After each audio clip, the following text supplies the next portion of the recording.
Good evening, class 8th. Today we start chapter 5 of history, and the name of the chapter is When People Rebel 1857 and After. Rebel का means होता है विद्रोह करना, revolt कर देना. इसका second name हम रिवोल्ट भी राइट डाउन कर सकते हैं. नेम तो सबने ही सुना होगा कि 1857 का रिवोल्ट हुआ था, बट क्यों हुआ था और इसके बाद में क्या हुआ, उसी सब के बारे में हम इस चैप्टर में स्टडी करेंगे. So in the last chapter we discussed about that how the East India Company control over countryside of India, and due to the control of countryside of India, king, queen, peasant, landlord, traders, tribal people, soldiers, सब उनसे effect हो रहे थे. So सब परेशान थे. The first starting is Nawab lost their power. नवाब का means जब कंट्री ने जब east India company, last chapter में पढ़ा कि नवाब बन चुके थे, तो जब ईस्ट इंडिया कंपनी नवाब बन गई तो इसका मतलब जो रियल नवाब थे उनका पावर छिन गया.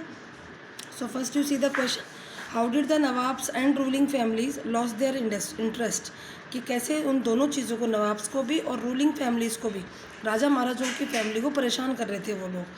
सो नवाब्स एंड राजाज जो had seen their power Erode, रुक गया था, और उनकी जो सारी अथॉरिटी थी, ऑनर था, वो भी ख़त्म हो गया था.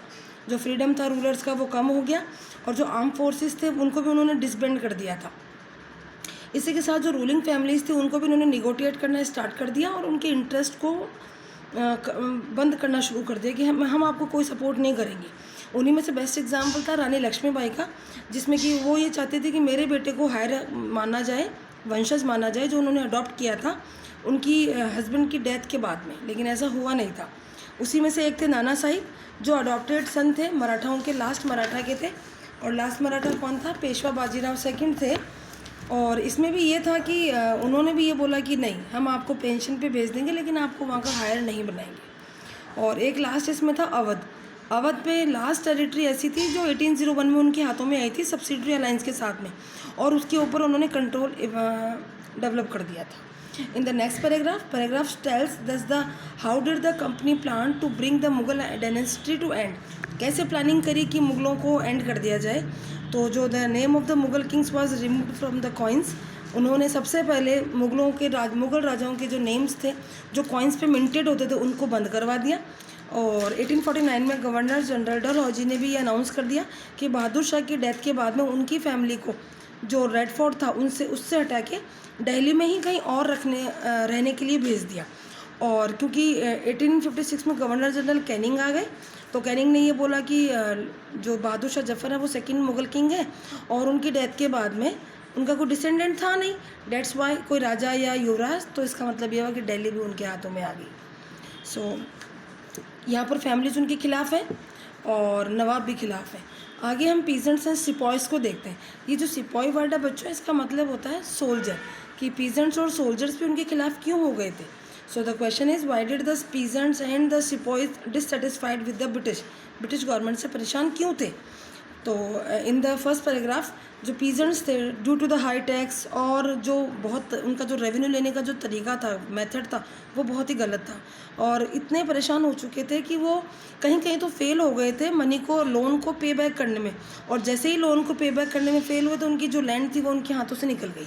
तो पीजेंट बड़े डिससेटिस्फाइड थे. अब सोल्जर्स के साथ में क्या हुआ, सोल्जर्स उनकी जो पेमेंट थी, उनकी जो अलाउंसेस थे, जो कंडीशंस थी उनके साथ वहाँ पर रहने की, उनसे परेशान थे. और जो कुछ नए रूलर्स आए थे उन्होंने तो उनके रिलीजियस बिलीफ को भी बिलीफ्स को भी नुकसान करना शुरू कर दिया था. उन्हीं में से एक बिलीफ ऐसा था कि उस टाइम पीपल्स ये सोचते थे कि अगर सी को क्रॉस किया, समुद्र को अगर क्रॉस किया, तो उनका जो रिलीजन है वो उनके हाथों से छीन जाएगा.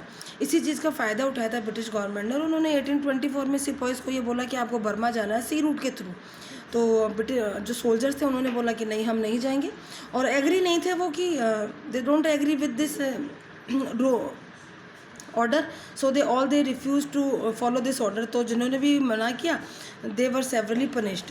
और इन 1857 कंपनी ने न्यू लॉ पास करा, जिसके अकॉर्डिंग न्यू पर्सन की जो एंट्री थी एम्प्लॉयमेंट के लिए, रिक्रूटमेंट निकाला गया आर्मी में, कि जो पीपल आर्मी में ज्वाइन करेगा उसको ओवरसीज़ भी क्रॉस करना पड़ेगा इफ़ रिक्वायर्ड, अगर ज़रूरत हुई तो.